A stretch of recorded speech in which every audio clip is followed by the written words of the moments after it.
You know, I always thought that, you know, summertime was the ideal time for fruit here in the summer with the mangoes and everything else, but this year wintertime has proved me wrong. The jujubes, the black zapote, the star fruit, avocados, I mean, everything. Jujubes is apples that you could actually grow here in South Florida.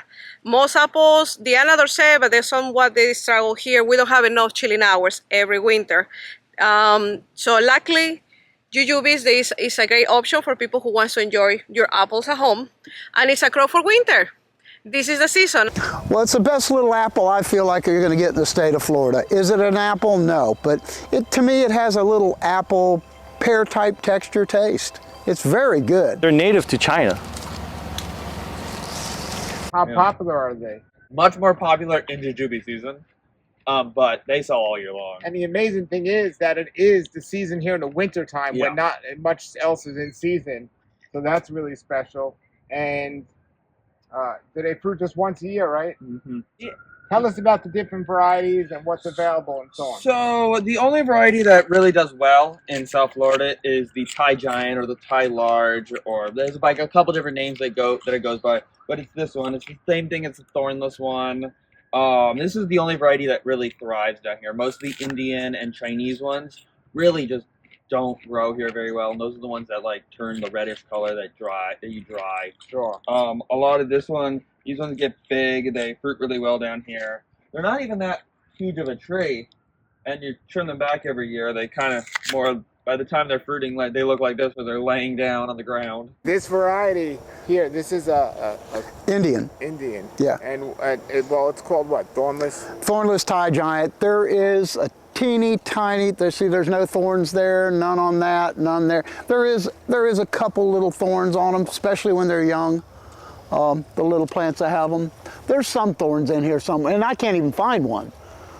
Yeah. So you know, completely thornless? No, there might be a little barb in there, but it's not like the rootstock. The rootstock will have monster thorns.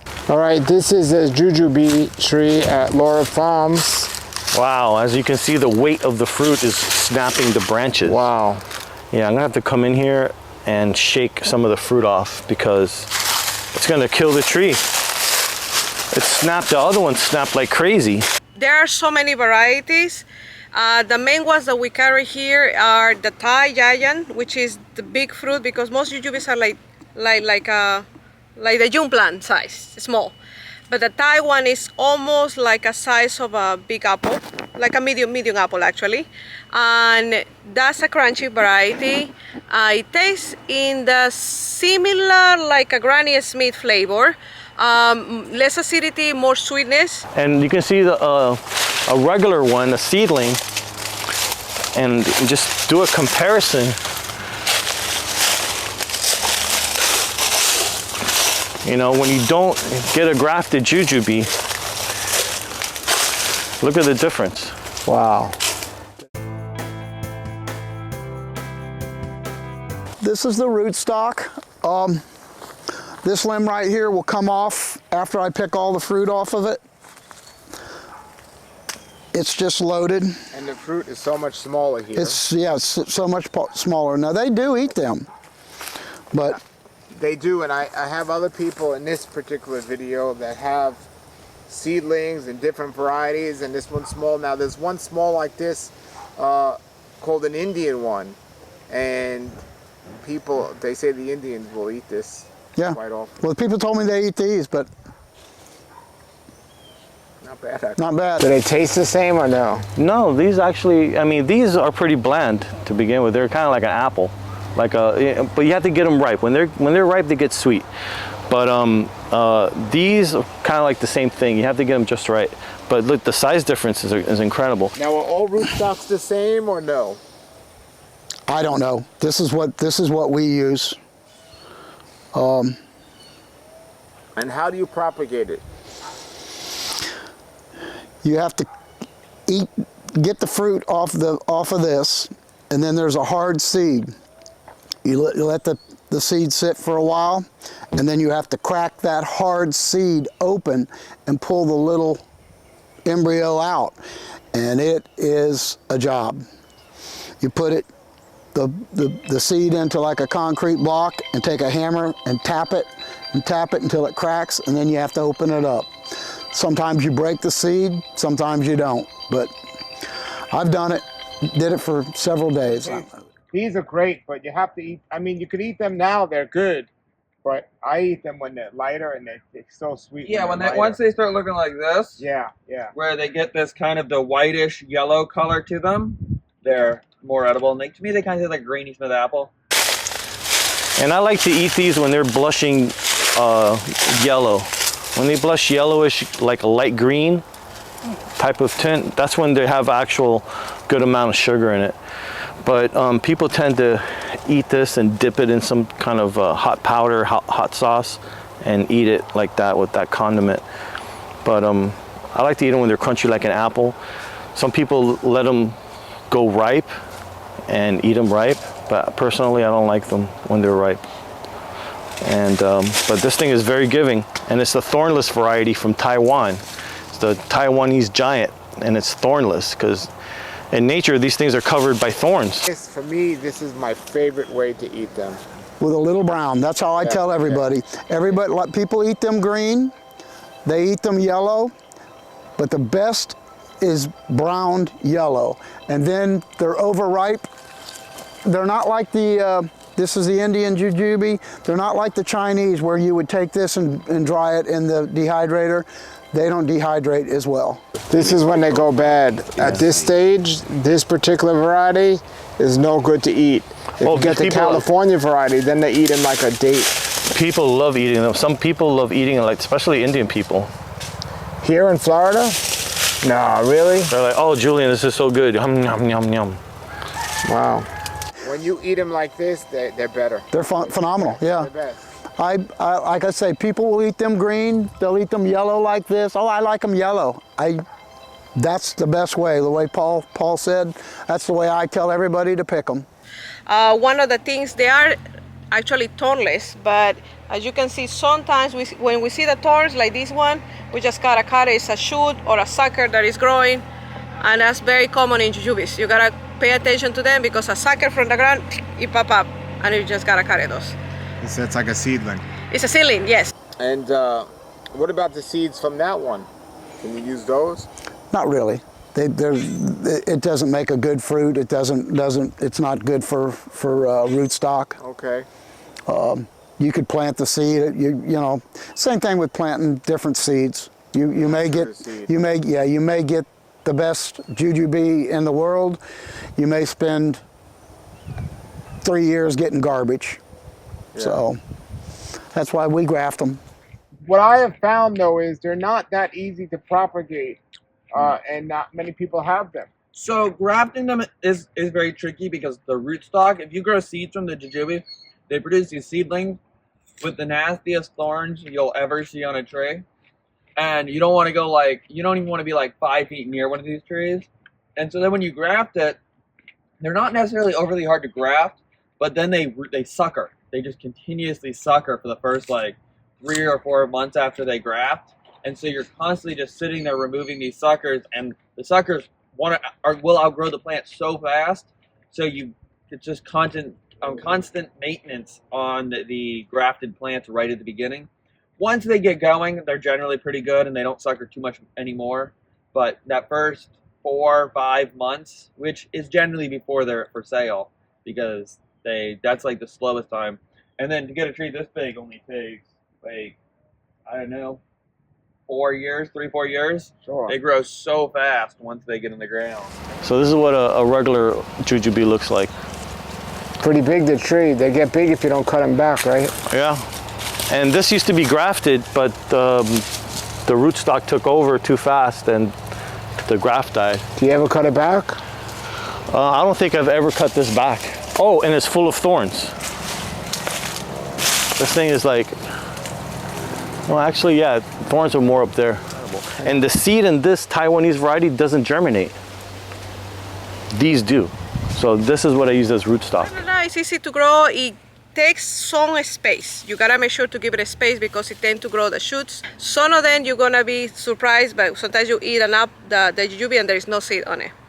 That's one of the characteristics. Doesn't need great amount of, actually grows in a full sun to partial shade. Just make sure not to overwater them because they are prone to fungus. And kind of gets into them. And then you're supposed to chop them back to a stump every single year. Exactly, because if you don't, they'll grow so big. Yeah, well, also, if you don't chop them back every year, the fruits will get smaller year after year. So you chop them back because the fruits get larger on the younger growth, and because the growth's all under a year old, if the fruits will get larger. If the tree is older, it doesn't have as much vigor in it, and when it goes into fruiting, the fruits will be like a quarter or half the size. And how about these? You ever cut these back? Yeah, I cut them back drastically. Look.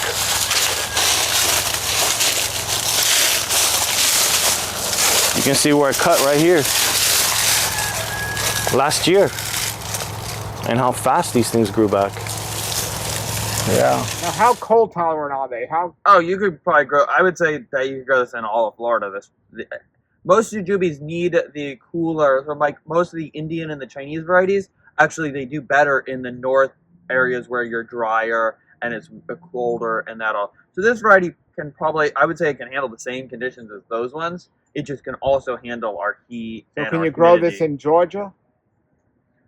I'd say anywhere that there isn't snow, you could probably grow it. As long as Okay. you don't get snow, you could probably grow this. And in California, I know they have a different variety that doesn't. In California, grow they got well here. probably like a dozen or so varieties there. Yeah. They And got over there, you can let them go. If you let them go brown, overripe, they dry out. they dry out and they turn into like a butterscotch date. Yeah. And they're amazing. But these won't. These, when they go overripe, They just taste like blue. spoil. They taste like blue cheese. Yeah. So. But they're easy to grow, super easy, and even you get the small ones in a year. How they'll long fruit. with this? In a year, you'll have fruit. Yeah, Oh, they wow. grow super fast. They grow pretty much fast. It's just you only have one or two, but of course, when it gets older, you'll have definitely like 10 pounds of fruits easily Yes. from a tree or more. Will these grow in the pot, or fruit in the pot, or is it better to get them in the ground? So like even the 3 gallons I have in the nursery, almost all of them have fruit on them right now. It's not necessarily a good thing for a tree that big to hold fruit, but a 7 or 15 gallon you could definitely get a good crop off of. In a pot. Yeah. Okay. And do you recommend putting them in the ground as a 3 gallon? Oh yeah, for sure. If you have a spot already picked out, plant the tree smaller as you can. They grow so fast. Are they self-pollinating? Well, there's one tree here. Is there any around here? I think there might be. Yeah, but generally, I would say yes, they are self-pollinating. They don't need another tree to get fruit. Like the first couple of years, they tend to be a little bit more of shy producers. But again, there's only really one variety. I guess now there might be like 2 varieties that are in the South Florida production. So if everybody has the same one variety, then we're all getting fruit. Then Exactly. it's Because if it's the same variety, no matter how many trees you have, it's the same tree. It's just like self-pollinating. Yeah, it's basically just the same tree, just multiple trees of the same tree. Yes. And this is a Paul Fruitful Trees certified, this tree. As a matter of fact, the reason why he's here right now is because I just got 2 trees from him. 2 extra trees besides this one, because I want to have backups. I want to have this tree in my ground in other areas because it's a winter fruit, and it's a fruit that, you know I'm not into snack trees, but this is more than a snack tree. This tree is It's like an apple. it's like an apple, but it's filling. And what Yeah. I've been doing every day now is I've been grabbing, maybe 5 or 6 of these before I eat my black sapotes, which I got from Xains as well. And You don't really need more than one jujube tree because, like I said, this tree. How old is this tree? this tree is maybe about 5 years old. Yeah, exactly. But the thing is, for me, is we're in my neighbor's property right now because he's letting me fruit here. Yeah, but then when you chop the tree back, it's all on your property. Well, no, that's his Right. property. Oh, that is. So if he ever sells the house, I want to make sure I have a tree fruiting just in case. Yeah. That's how important this tree is to me. This here is a jackfruit tree growing up right in the middle of that. But just in case. And I also planted this tree so if he ever comes here and he lets it grow, it's not going to shade out as much as if I put something else here. But it will grow tall, so I'm going to have to speak to the new tenants, and hopefully I'll be the new person here if he ever sells his house. But this is what I recommend. Jujubes, definitely get them now. So, but that's it. Jujubes, Florida apples, I guess. And Yeah, it's great. exactly. Florida apple. All right, everybody, get to the links below. Definitely support your local nurseries and get a tree. And this is the tree to have in the ground in your local yard. Tom, Yeah. do you have a Jujube tree? I do. I have one. Did you plant it or was it there when you got the property? There when I moved in. What do you think about it? I love it. It gives more fruit than we can eat. Every year I cut it down to nothing and it grows back like a weed. It's crazy. And it's a treat this time of year, January, February, to go out and grab a couple Jujubes. Yep, enjoy the crop for winter. You know, we have few fruits for winter, and Jujube is one of them.